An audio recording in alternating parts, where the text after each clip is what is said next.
पुण्य खत्म हो जाएंगे, उसी प्रकार वातावरण बदलता जाएगा संसार का। सतयुग में क्या था, इतना मजबूत शरीर होता था, पृथ्वी के ऊपर फल लदपद रहते थे और बाग बगीचे बहुत गुणे, बनों के बन, केलों के बन, आमों के बन, यानी अंगूरों के बन ऐसे होते थे। और ये जो अन्न है, गेहूँ बाजरा ज्वार, जैसे सामक आपने देखा अपने आप उग जाता है, अपने आप परिपक्व हो जाता है, ऐसे खड़े रहा करते। कोई अभाव नहीं था, लाए तोड़ के और झाड़ के धर लिए और पका के खाओ और भक्ति करो, कोई कम नहीं था। फिर धीरे धीरे पुण्य समाप्त हुए, वो सुविधाएं भी कम होती चली गई। त्रेता में आए। त्रेता में आपको हजारों वर्ष का जीवन जीने को मिला, वो भी थोड़ा रहा, क्योंकि मृत्यु अच्छी चीज नहीं है।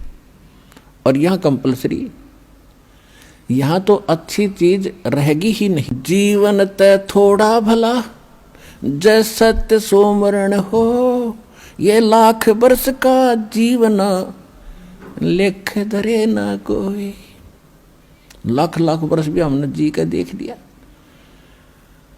तो जो प्रसंग चल रहा है कि सतयुग में आपकी पूंजी खत्म हुई, उसके बाद त्रेता में आपने बड़े बड़े खूब अच्छे जीवन व्यतीत किए, कोई दुख विशेष नहीं होते थे।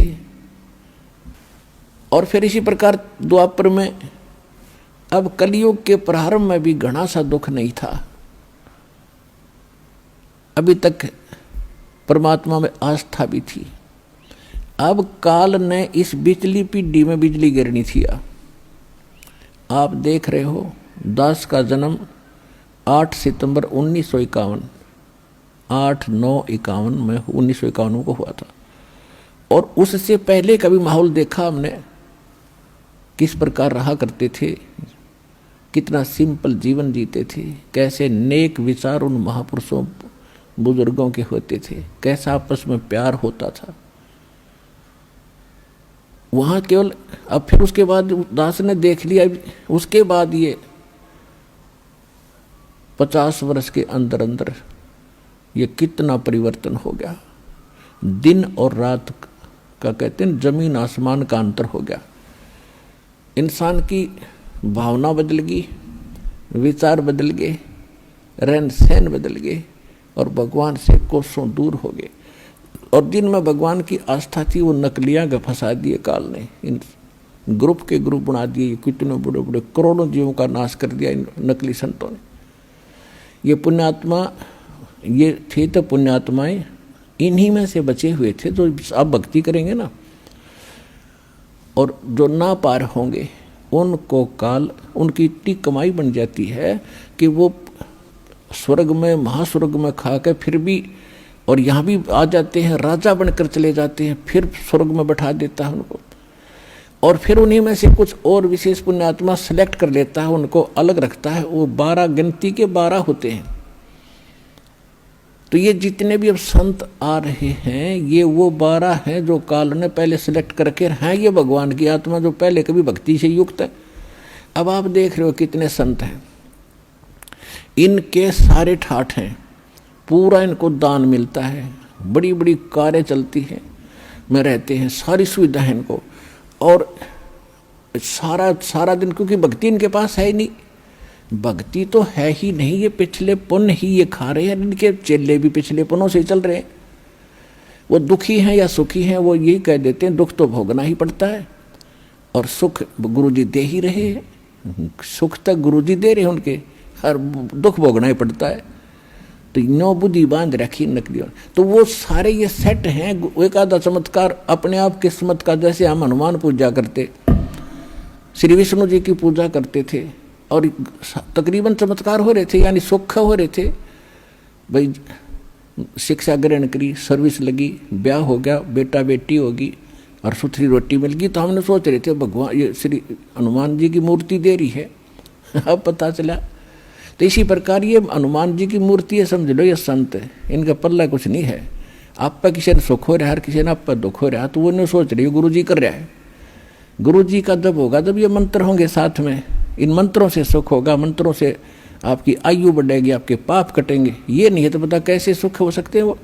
तो कहने का भाव ये है कि संत पिछले जन्म के पुण्यकर्मी प्राणी थे, और वो भी पुण्यकर्मी प्राणी जो भगवान के लिए भटकते भटकते इनका फंस गए, और ये फंस गए काल के। अब काल ने इनको इसीलिए पैदा कर दिया कि कोई भक्ति चाह है नहीं, उसके लिए तो उसने कर दिया, एजुकेशन दे दी, चौधरी पका दिए, कोई मंत्री कोई महामंत्री बन गया, और कोई कुछ बन गया, और कोई छोटी मोटी पोस्ट पाकर सब आकड़ पाड़े अंडे हैं, थोड़े दिन IAS IPS बन गया, धरती तोल दे, और फिर अगले जन्म में गधा बना फिरेगा वो। तो ये जो अकड़ आ गई या कमजोरी काल ने पैदा कर दी। तो जो भक्ति नहीं चाहते हो तो खाओ धक्के, और जो भक्ति चाहते हो काल के पक्के दूतों को फंस गए। अब परमात्मा ने कहा था कि काल ने कहा था कि 12 पहले अंश हमारे जाही और पीछे अंश तुम्हारा जाए। जब परमात्मा का, कबीर भगवान का और इस काल का अनुबंध हुआ था, इसने बहुत विनय की थी कि 3 युगों में जीव ना ले जाना। तो परमात्मा को भी मालूम था कि 3 युगों में ये ले जाने जोगे हुए को नहीं, क्योंकि इनके पिछले पुण्य कर्मों की बैटरी चार्ज रहेगी। और ये मैं भक्ति बताऊंगा उसने मानना को नहीं। ये जो भक्ति कर रहे हैं ये सोचे इसी से सुख हो रहा है, ये हो रहा था उनके पुण्य कर्मों से होता रहेगा।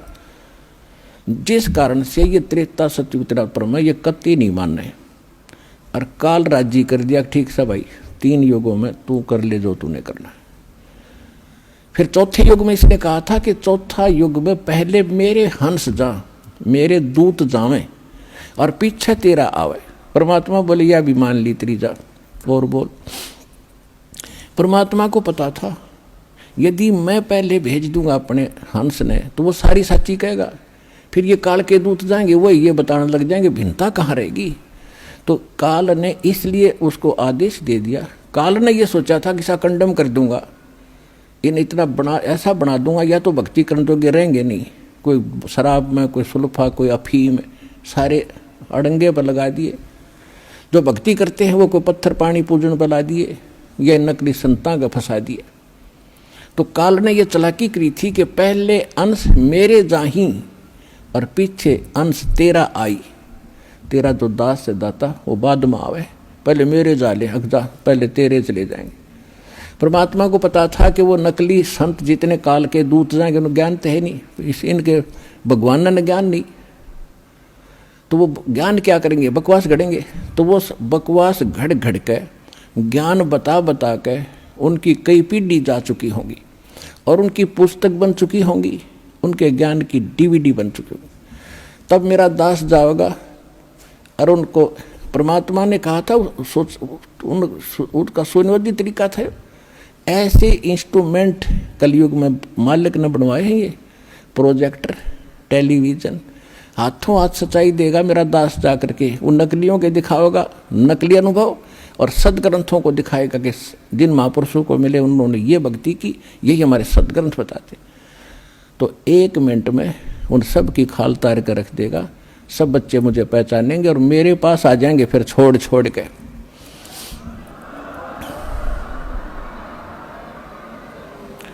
चौथा युग जब कलयुग आई, तब हम अपना पंथ अंश पठाई। काल बंद छूटे नर लोई, शुक्ल सृष्टि परवानिक होई। सारी सृष्टि परवानिक यानी पूरा विश्व नाम लेगा। कलयुग बीते 5500 पाचा, जब यो वचन मेरा होगा साचा। आज जो धर्मदास मैं तुझे बता रहा हूं कि एक दिन इन सभी नकलियों का पर्दाफाश कर दिया जाएगा, और ये सभी पंथ खत्म हो जाएंगे जब सच्चाई से परिचित होंगे। सब मजहब के लोग भी सत्य को स्वीकार करके पूरा मानव एक होगा और भक्ति करेंगे, और इन प्रमाणों से इतने प्रभावित होंगे, फिर वो सभी नाम लेंगे, पूरा विश्व नाम लेगा। तो वो समय अब आ गया पुण्यात्माओं।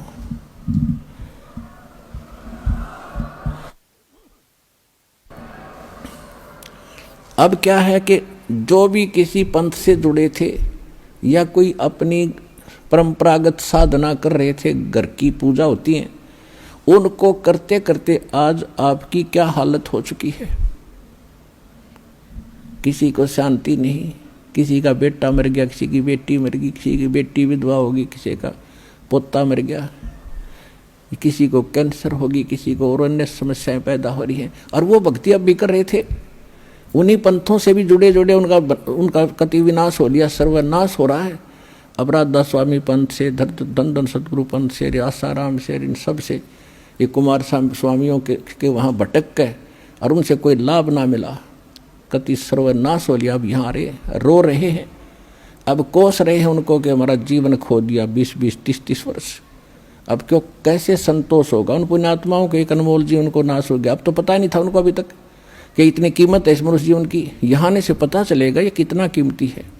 और अब यहाँ आते हैं और कोई कहता जी मैंने 20 वर्ष हो गया राधा स्वामी में था, इतने दुख गिनवाता है, मुझे भी रोना आने को हो जाता है। और फिर उसको कहा जाता तू वहाँ 20 वर्ष खो दिए, अब यहाँ 20 महीने या साधना करके देख ले, तेरे वारे न्यारे ना हो जाते, बेशक कद्दे छोड़ दिए। फिर अब भगवान मिलेगा तो सारे काम भगवान वाले ही करेगा। तो कहने का भाव दास का ये है कि फिर वो परमात्मा आपको राहत कैसे देगा? भाई गुरु बिन माला फेरते, गुरु बिन देते दान, गुरु बिन दोनों निष्फल हैं, चाहे पूछो वेद पुराण। अब गुरु के बिना जो दान आप करते थे, जैसे बगैर ज्ञान के दान तो करते ही हम, डटा नहीं, जा रुक नहीं सकते। परमात्मा कहते हैं कि धर्म बिना धापै नहीं, ये प्राणी प्रपंच आस बराणी क्यों करे, तन दिया हो तो संच। कहा कि इस धर्म करे बिना पुण्यात्मा जो अच्छी आत्मा होती है उनको संतोष हो ही नहीं सकता। वह कोई ना कोई धर्म की जरूर कोशिश करते हैं करूं, तो वो कर्म शास्त्र विदिता का मनमाना किया गया धर्म कर्म, कोई भी पूजा वो व्यर्थ बताई। गीता अध्याय नंबर 16 के श्लोक नंबर 23 और 24 में। तो वो जो साधन धर्म करते भी थे हम, क्योंकि सबकी कोशिश थी धर्म करें, रुक नहीं सकते। जब हमें धर्म कर्म का पता क्या था, एक आम परंपरा बनी हुई थी कि हम हनुमान के पुजारी थे ये दास, और मंगलवार को 100 रुपये का प्रसाद बांट दिया करते। जिस दिन 5.25 का बांट देते उस दिन घनी खुशी बनाया करता, तो बड़ा दान कर दिया, बहुत बड़ा। और किस कोई उसका 1.25 मणि ला देता हो तो 1-2 साल में कदे बात बनाया करती, तो उस तो बड़ी खुशी बनाया करता, बहुत बड़ा पुण्य कर दिया। तो यहाँ बताते हैं कि जिन हर जैसा सुमरिया, ताको तैसा लाभ, ओसा प्यास न भाग ही, जब लग दसे न आब। अब जैसे किसी ने कंबल बांट दिए कहीं पर गरीबों में, या कि तो भंडारा लगा दिया, या कोई प्याऊ बनवा दी, कोई धर्मशाला में सहयोग कर दिया, कोई हैंडपंप लगवा दिया, तो ये चीज धर्म की काम है। लेकिन गुरु बिन, यानी गुरु बनाए बिना हम जो भी पुण्य करते हैं वो व्यर्थ बताया। और फिर ये भी कहा है कि जैसे कर्म करेगा वो सारे ही मिलेंगे। अगर यदि आपने पक्षियों को दाने भी डाले हैं वो भी आपके पुण्य में लिखा जाएगा। आपने जानबूझ के कोई चींटी भी मार दी वो आपके पाप में लिखा जाएगा। और जब तक गुरु धारण नहीं करते जितने भी जीव हिंसा आपकी होती है वो आपके पाप कर्मों में ही लिखी जाती है। तो कहने का भाव ये है कि पाप तो ढेर सारे हों डेली, और पुण्य कभी कभी कर पाते हो आप, जिसको आप पुण्य मानते थे बिना गुरु के। अब ये भी कहा कि जैसे कर्म करेगा वैसा फल देगा भगवान, ये भी पक्की बात है। अब फिर ये भी कहा है कि गुरु बिन माला फेरते, गुरु बिन देते दान, गुरु बिन दोनों निष्फल हैं, पूछो वेद पुराण। तो अब गुरु के बिना जो दान करा वो व्यर्थ है। उधर कह रहे हैं कि जो किया वो मिलेगा ही मिलेगा। तो इसके पीछे एक राज है, इसको अध्यात्म ज्ञान कहते हैं। अब जैसे किसी ने खूब दान किए हैं, भंडारे लगाए हैं और कंबल बांटे हैं, कितने प्याऊ बनवा दी है, पक्षियों को दाने भी डाले हैं, तो अगले जन्म में गुरु ना बनाने से उसको मनुष्य जीवन नहीं मिलेगा। नेक्स्ट जीवन मान लीजिए वो कुत्ता बन गया अगले जन्म में, और कुत्ता बनकर आप देखते हो आजकल एक कुत्ते के लिए कितनी फैसिलिटीज दी जाती हैं उस सेठ साहूकार के द्वारा जो कुत्ते को पालता है। अलग से उसका रूम होता है, कमरा, और उसमें एसी लगे हैं, कूलर भी लगा, पहले कूलर लगाते थे, आजकल एसी लगाए जाते हैं उनके लिए। और उसके खाने को भी बहुत अच्छा भोजन मिलता है। दिन में नौकर नवाते हैं, खूब सैर सपाटे कराते। और फिर क्या होता है, गाड़ी में वो कुत्ते का मालिक तो ड्राइवर बनता है और कुत्ता मालिक की सीट पर बैठकर ऐसे गर्दन निकाल कर बाहर देखता चलता है ठाठ से। अब उस कुत्ते ने पिछले जन्म में बिना गुरु किए दान धर्म किए वो मालिक ने दे दिए उसको। आम व्यक्ति को भी वो सुविधा उपलब्ध नहीं है जो उस कुत्ते को उपलब्ध है। कार भी है, ड्राइवर भी है, एसी रूम है, खाने को संशोधित भोजन भी है, बहुत बढ़िया आहार है, सारा उसको प्यार मिल रहा है। अब इस जन्म में उसने जो कुछ भी कराया था पूर्व जन्मों में, वो बगैर गुरु के वो सारा पुण्य दे दिया काल भगवान ने। वो देना पड़ता, जैसे कर्म करेगा वैसा फल तो देगा ही देगा। लेकिन वो सुविधा मिली कुत्ते के जीवन में, और नेक्स्ट जीवन उसका सूअर का होगा। हाँ बताओ, फिर उसने कौन रखा गाड़ी और कारों में अलग रूम बना के। अब क्या मिलेगा उसको। और यदि उस पुण्यात्मा ने गुरु धारण किए होते और फिर दान करता, या तो पार हो जाता, अन्य मनुष्य जीवन मिलता, ये सुख भी मिलते, और मनुष्य जीवन में फिर भगवान आगे संभालता। उसका नियम है, जो जन मेरी शरण है ताका हूँ दास, और गेल गेल लाग्या फिरूं जब तक धरती आकाश।